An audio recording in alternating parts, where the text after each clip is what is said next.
allow school district boards of education to conduct meetings by teleconference or video conference, providing the meeting can also be observed by the general public. In order to comply with this requirement, tonight's meeting is being broadcast live via Zoom and also on the district's YouTube channel. While operating under this virtual blended meeting environment, and in the spirit of maintaining public participation, the board has accepted written comments in addition to those wishing to speak during the meeting on non-agenda items. Those wishing to address the board regarding non-agenda items must have submitted the required information to speak at the meeting or written comments to be read at the meeting prior to noon today.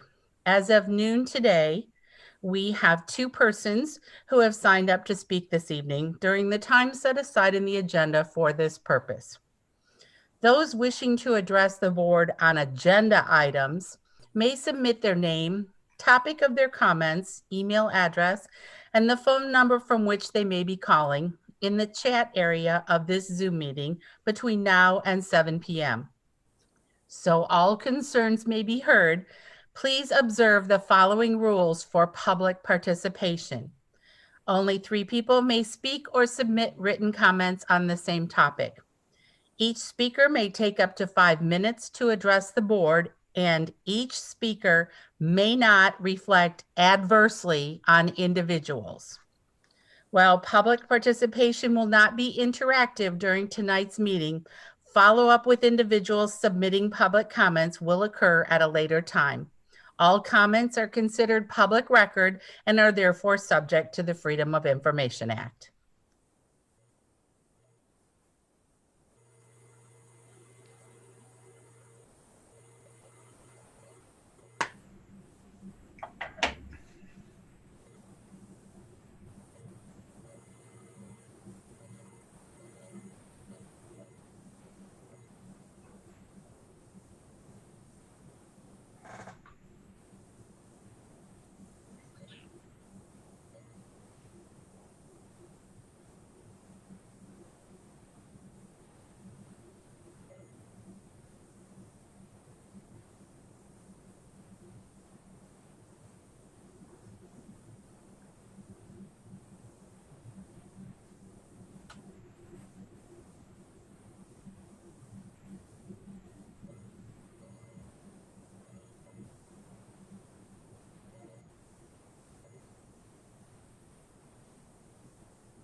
got masks on, so if you broke it, it wouldn't kill us.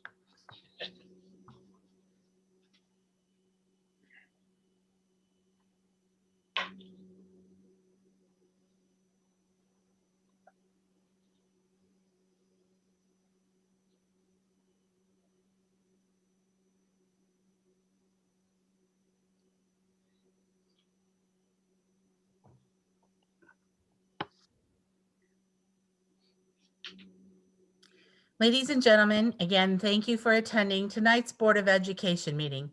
Having received confirmation that the video is streaming correctly, Southwestern City School District Board of Education President, Mrs. Kathy Johnson, will now call the meeting to order. Thank you for attending tonight's blended virtual meeting of the Southwestern City School District Board of Education. While the agenda will be visible during the meeting for those watching online, you may also follow along using the agenda posted on our website at www.swcsd.us under the Board of Education tab. Please remember that public participation will not be interactive during tonight's meeting. Please note that tonight's blended meeting may not run perfectly, but we are doing our best to keep things running smoothly as we continue down the path of blended virtual school board meetings. The February 8th meeting of the Southwestern City School District Board of Education is now called to order. Roll call. Caldwell. Here. Donofrio. Here. Mr. Ragland. Here. Mr. Schreiner. Here. Ms. Johnson. Here. And I need a motion to approve the agenda. So moved, Schreiner. Second, Anthony Caldwell.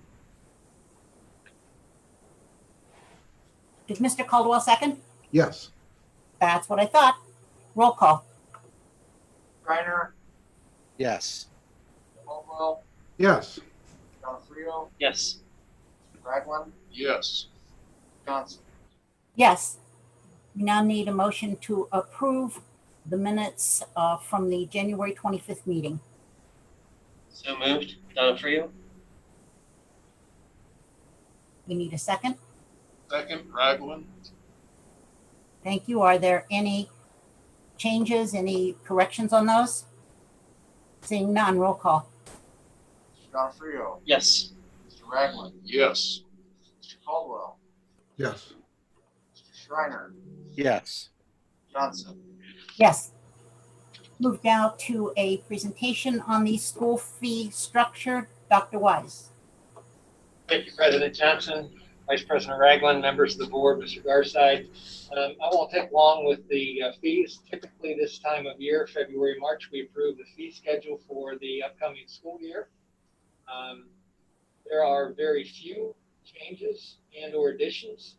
There's been a change in the career technical area with the addition of 2 courses. With that exception, things are as they would be for a typical year on the fee schedule. We worked very hard over the past 15 years to make sure that fees don't continue to increase and become a bigger burden on families. In fact, when you look back, the change from $15 to $20 in the instructional fee actually dates back to 2006, 2007. And the only other substantive change we've had since then is the addition of participation fee. With that said, the agenda currently has attached the full fee schedule. If you remember back to last September, actually September 14th, 2020, we brought forward a recommendation to reduce fees to 50% of what they normally are. We did that as a result of the fact that we anticipated disruptions and we weren't confident we could provide the services in a way that that we have in the past. I don't want my next comments to set the stage for the idea that we don't think we can do that for next school year. We do think we will be back to a much more normal circumstance with the ability to deliver, but there is still uncertainty with the pandemic. We continue to see families and parts of our community struggle financially as with the closures and other issues associated with the pandemic. We are very comfortable as an administrative team if the board would have an interest in bringing forward the 50% fees and putting those in place for another year. From a process standpoint, if the board has that interest, under Mr. Caldwell's section, he just will make that motion to adopt the 50% fees instead of full fees, if that's of interest. And we can go from there. Mr. Garside would then replace the exhibit item in the minutes so that it reflects whatever the motion is. If the board wants to go another direction at that time, it'll either die for lack of a second, or we'll move on with a different recommendation. But again, recognizing that the pandemic will be with us in the fall to some extent, even though we believe services will be much more normal, we do understand that many of our families continue to struggle financially. And we think it's appropriate that we continue to do our part and be part of the solution and recognize that as we move forward. So that's really all I have for the fees. I'll be glad to answer any questions you have or any clarification you need at this time.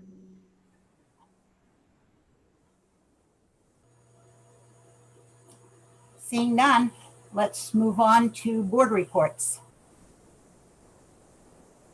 I'm seeing nothing there. Moving now to, we have no public participation relative to agenda items. So we'll go to Mr. Schreiner for the Legislative Liaison report. Thank you, President Johnson. The legislature is back in session for the new year. So lots happening right off the bat. And I will just highlight a few of the items, so bear with me. But I will also say that you can go to the minutes, and there is a complete list of all of the new proposed items in the General Assembly, if interested, as well as some additional information like committee information. So I'll start by saying that the governor partially restored K through 12 funding for fiscal year 2021. He signed an executive order on January 22nd that implements budget reductions for fiscal year 2021 and partially restores funding cuts made to K through 12 education in that fiscal year. K through 12 foundation payments were cut by $300 million in fiscal year 2020, and districts continued to see reduced foundation payments in fiscal year 2021. The executive order will make the net reduction for fiscal year 2021 $140 million, restoring $160 million back to districts. The governor established vaccination schedules for school employees. He released a 4-week schedule for K through 12 schools to start administering first doses of the COVID-19 vaccination. For a school to be included on the schedule, they were required to submit agreement forms to either return to an in-person or hybrid learning model by March 1st. He also unveiled the executive budget proposal, which started the budget process for the 2022-2023 biennium by announcing his executive budget proposal, which focuses on getting Ohio back on track and helping the state to recover as we emerge from the COVID-19 pandemic. It provides an aggressive plan to accelerate economic growth and ensure economic vitality by making targeted investments. Education-related investments for fiscal year 2022 and fiscal year 2023 include roughly $13.4 billion in total disbursements from the Ohio Department of Education.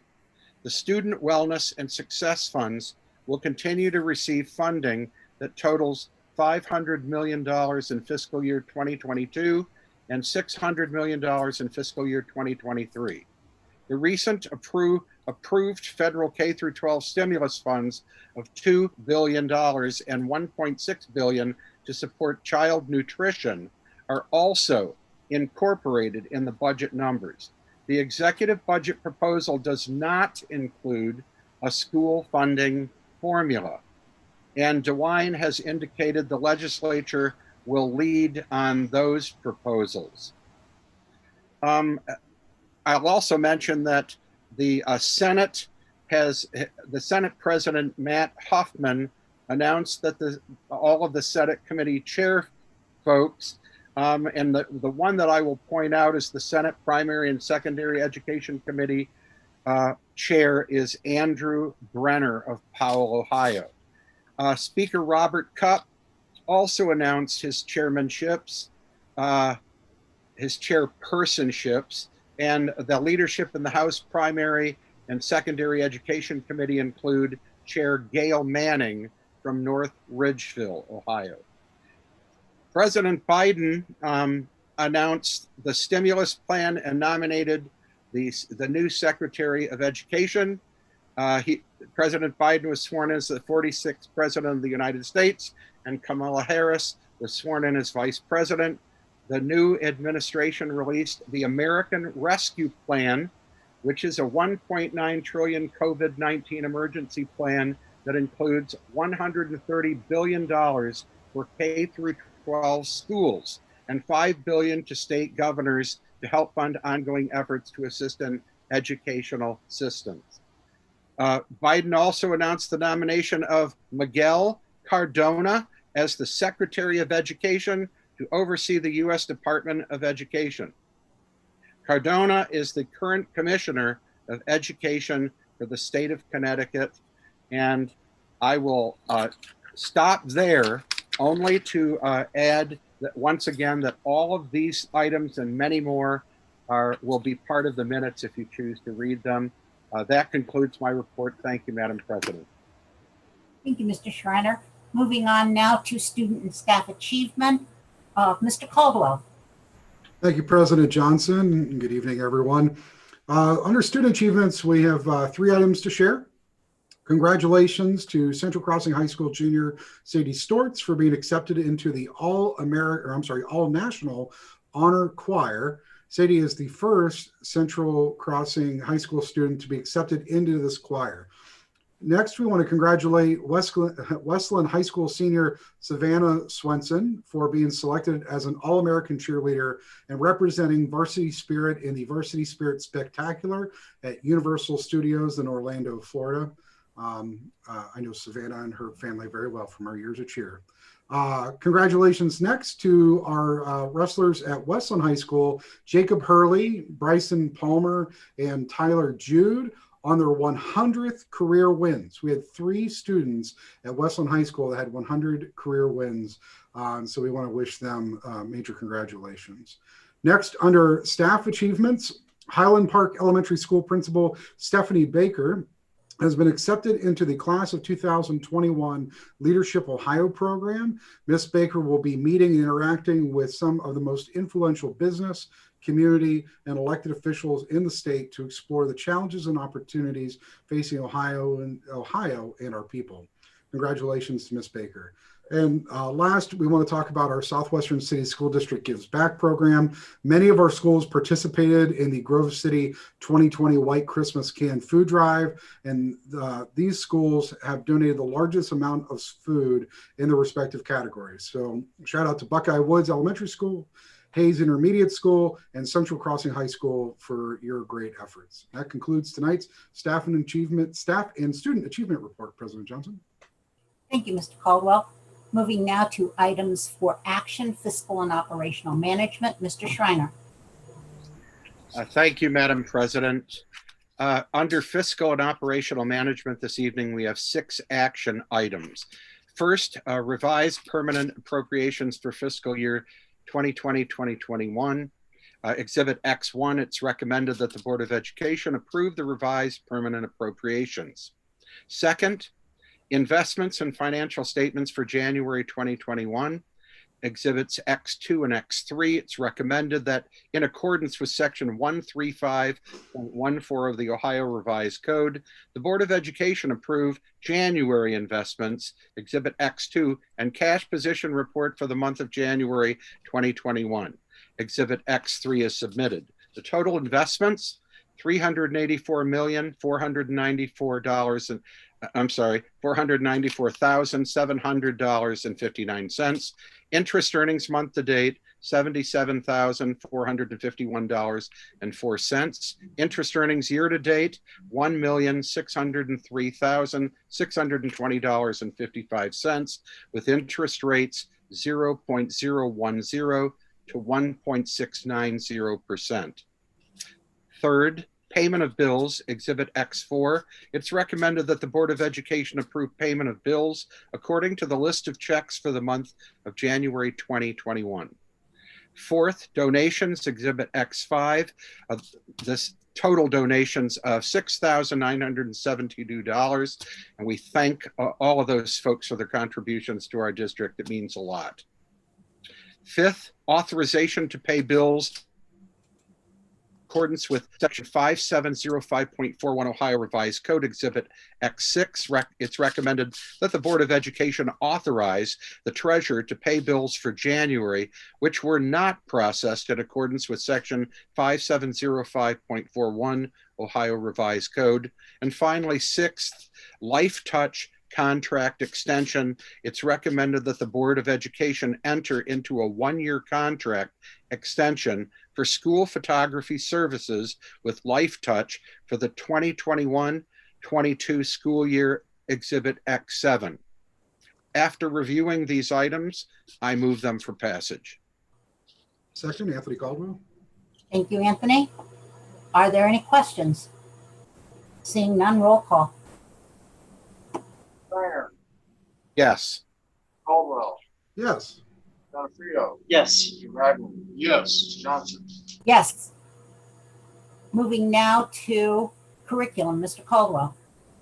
Thank you, President Johnson. On tonight's agenda, under curriculum, are the K through 12 school fee schedules that our superintendent, Dr. Wise, already referenced.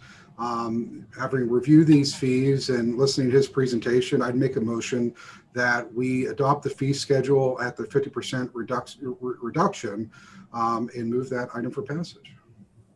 Okay. You need a second?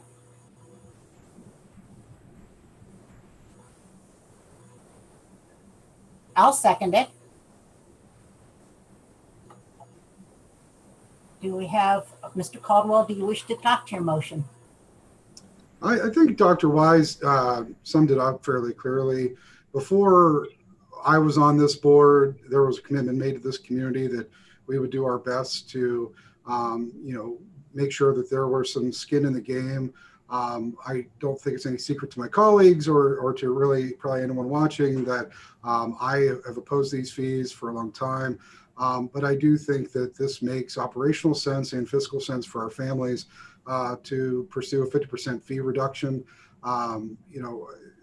Dr. Wise summed it up greatly when he said people are still struggling. Even next year when we're back to whatever version of normal we can return to, people are still going to be struggling. And I think that this shows that, we want to help families in this community make that transition into the next school year and do that at a reduced rate for all the fees that those families have to pay. So that's all I would say. Other comments? Madam President, Yes. Schreiner, I'm sorry, I would have seconded, but I couldn't. I felt I was muted or something. So I agree. I would just say ditto to everything that Mr. Caldwell has just said. I am in agreement. I think this is a good thing, especially in a pandemic year. Thank you. Thank you. I'd like to just take a moment to remind people that we do have the foundation that can help with student fees for those that need help even with the 50% fees. The schools all have information on that. Okay. President Johnson? I'm sorry. President Johnson? Oh, is it Mr. Donofrio? Yes. Yes. Good evening, President Johnson, Vice President Ragland, and fellow members of the Board and Administration. I comment today for the fourth consecutive year to urge my fellow members to reject the pay-to-participate fees portion of the proposed fee schedule. Pay-to-participate fees pose an unnecessary burden on students and families in low-income areas. Our district has enjoyed great fiscal strength for well over a decade now, and additional sources of income well more than offset the less than $500,000 generated by the participation fees. Budgetary numbers speak for themselves. When I speak with families about their priorities for the district across all 4 high schools, this consistently ranks as one of the top desired changes for the district.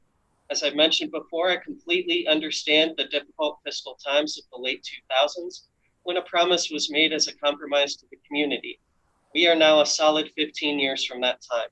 Nearly all of the parents at that time of that promise are now empty nesters, and thousands of new residents have moved into our district since that time who were not part of the levy campaign. Times have changed, opinions have changed. I urge my colleagues to interact with the public on this topic. I guarantee you will hear the same reaction from parents of all socioeconomic and political persuasions. Our treasurer, Mr. Garside, in February 2020 at our retreat ran the numbers with us. The fact of the matter is clear.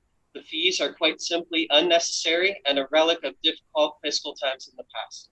The 50% compromise is further evidence of this. We can continue to dwell in the past, echoing promises from an entirely different time before a mostly different population, or we can listen to the students and parents we serve now, today, and do something about one of their top priorities. Therefore, I ask my fellow members to join me in voting no on the participation fees portion of this motion. Thank you. Any further comments? Seeing none, roll call. Caldwell. Yes. Nafrio. No on participation fee portion, yes on the rest. Ragland. Yes. Schreiner. Yes. Johnson. Yes. Moving now to personnel, Mr. Ragland. Thank you, President Johnson. On the board agenda this evening are seven personnel items involving 108 persons. This includes 2 certificated resignations, 1 certificated change in employment status, 82 certificated employments, 3 classified resignations, 3 classified changes in employment status, and 17 classified employments. And after review of these items, I do recommend them for passage. Thank you. Second, Schreiner. Okay, any questions? Seeing none, roll call. Ragland. Yes. Schreiner. Yes. Caldwell. Yes. Yes. Johnson. Yes. Moving now to public participation on non-agenda items. We have Julie and David Hack signed up.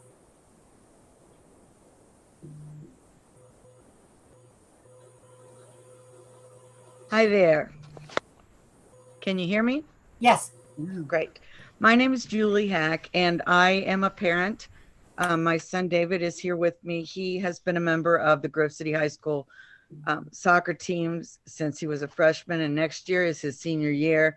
And we found out that the 2 assistant coaches aren't going to be the coach for next year. And David has some comments that he'd like to share about that. Okay, I'm David Hack. I've been at Grove City the last 3 years playing soccer. Previously, Brian Mulvaney was our head coach. He resigned as the coach this year.